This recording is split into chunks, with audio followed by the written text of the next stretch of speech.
आमच्या शाळेतील चेतना madam, Gita madam, आकाश sir, Sunita आई, अरुणा मावशी, सर्व विद्यार्थी, पालक व गावकरी सर्वांनी मिळून तयार केली आहे.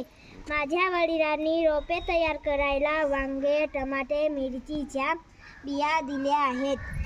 आमच्या परसबागेत पालेभाज्या, फळभाज्या लावल्या आहेत.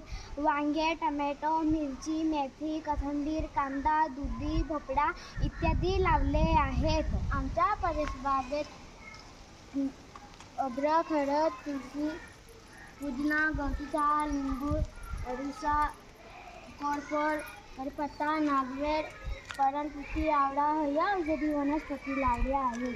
आमच्या परसबागेत आंबा, पपई, सीताफळ, केळी, बदाम ही फळे लावली.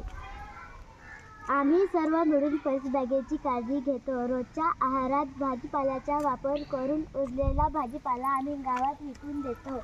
आमची परसबाग सेंद्रिय परसबाग आहे. दर 15 दिवसात आम्ही गांडूळखत झाडांना देतो. दादांसोबत आम्ही गांडूळखत तयार केले आहे. आमच्या परसबागेत आम्ही गांडूळखत, निमरखत, फवारणी, शेणखत झाडांना टाकतो. त्यामुळे झाडांची वाढ चांगली होते. माझ्या वडिलांनी परसबागसाठी ट्रॅक्टरने जमीन नांगरून दिली. आम्ही रोज झाडांना पाणी देतो, गवत कचरा काढून घेतो. आमच्या परसबाग मला खूप आवडते. आमच्या परसबागमध्ये खूप प्रकारच्या भाज्या लावल्या आहेत. आमच्या परसबागेतील भाजीपाल्यांचा रोजच्या जेवणात वापर करतात. आम्हाला परसबागेतील भाज्या खूप आवडतात.